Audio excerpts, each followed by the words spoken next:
पावसाळा सुरू होऊन देखील अद्यापही कायम असलेली पाणी टंचाई आणि याबाबत अपयशी ठरलेले प्रशासन तसेच घरकुल, महाबीज बियाणांची असलेली टंचाई इत्यादी मुद्द्याला घेऊन सोमवारी झालेली जिल्हा परिषदेची सर्वसाधारण सभा चांगलीच वादळी झाली आहे. सोमवारी पंजाबराव देशमुख सभागृहात जिल्हा परिषदेच्या सर्वसाधारण सभेचे आयोजन करण्यात आले होते.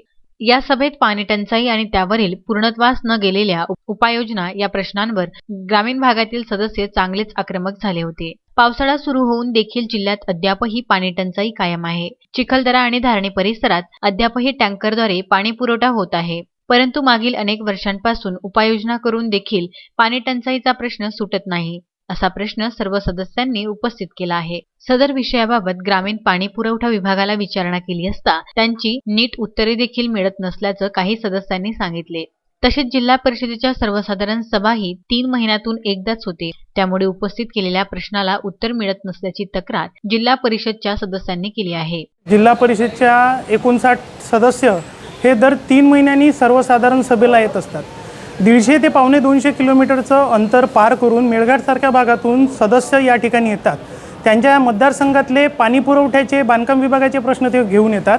आणि आत्ता जर बोलायला गेलं तर आत्ता जे पाणी टंचाईचं जे नियोजन केलं गेलं होतं त्यात मोठ्या प्रमाणात जिल्हा परिषद सदस्यांना विश्वासात घेतल्या गेलेलं नाही.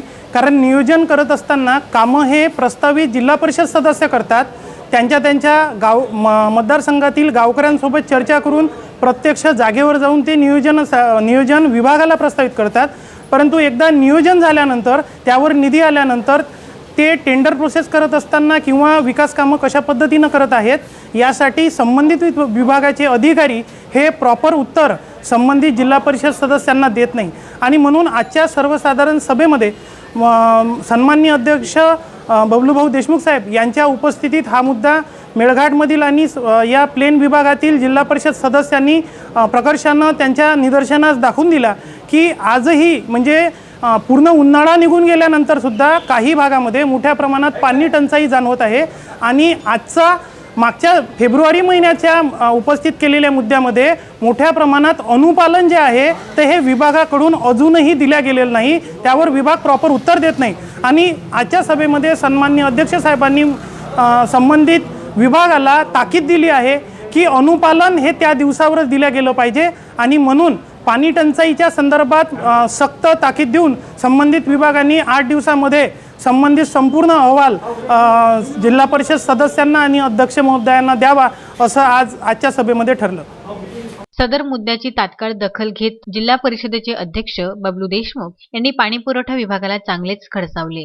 सदस्यांच्या प्रश्नांना तात्काळ उत्तर द्यावी असे आदेश अध्यक्षांनी दिले. जिल्ह्यातील पंतप्रधान आवास योजना म्हणजेच घरकुल योजनेचा MREGS मार्फत प्रति लाभार्थी 22,000 रुपये परत गेले असल्याची धक्कादायक बाब जिल्हा परिषद सदस्य गौरी देशमुख यांनी सभागृहासमोर उघड केली. जर हा प्रकार संपूर्ण जिल्ह्यात घडला असेल तर कितीतरी लाभार्थ्यांचे पैसे परत गेले असेल हे कुणालाही माहिती नाही. या सर्व प्रकारावर ग्रामसेवक, रोजगार सेवक आणि पंचायत समितीमधील संबंधित अधिकारी यांची मिलीभगत असल्याचा आरोप जिल्हा परिषद सदस्य गौरी देशमुख यांनी केला आहे. तसेच या सर्व प्रकरणाकडे अधिकाऱ्यांनी दुर्लक्ष केले असल्याचे देखील त्यांनी सांगितले आहे. हा केवळ पंचायत समिती तिवशातलाच विषय नाही तर संपूर्ण जिल्ह्यातला विषय आहे. MREGS याचे जे 22,000 रुपये प्रत्येक घरकुल धारकांना मिळत होते ते आता मिळणार नाहीत. कारण की बऱ्याच ग्रामसेवक आणि रोजगार सेवकांनी त्याची जी मस्टर असतात आता नवीन म्हणजे त्या सिस्टममध्ये बदल झालेला आहे.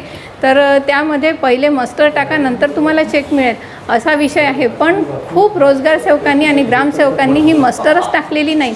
त्यामुळे घरकुल धारकांना आता जो MREGSचा 22,000 रुपये मिळत होते ते आता मिळणार नाही. प्रशासनाला याची काहीच माहिती नाही आणि अधिकारी ते त्यांच्या ग्राउंड लेवलवर म्हणजेच रोजगार सेवक आणि ग्रामसेवक यांचा पाठराख त्यांची करून राहिले ते पाठराखण. आणि नेमका यातला प्रॉब्लेम जो झालेला आहे त्यांना सुद्धा याची माहिती नाही. माझी हीच मागणी आहे की संपूर्ण जिल्ह्यातील घरकुल धारकांचे MREGSचे 22,000 रुपये हे प्रत्येक घरकुल धारकांना मिळालेच पाहिजे. त्यात जर रोजगार सेवक, ग्रामसेवक यांची चुकी असेल तर ते त्यांनी द्यावे, कुठूनही मिळावे, पण हे गरिबांना त्यांचे 22,000 रुपये मिळालेच पाहिजे. सदर सभेला जिल्हा परिषद अध्यक्ष बबलू देशमुख, उपाध्यक्ष विठ्ठल चव्हाण तसेच सर्व विभागाचे सभापती, सहसदस्य, अधिकारी उपस्थित होते. अनिकेत ठाकरे, विदर्भ न्यूज, अमरावती.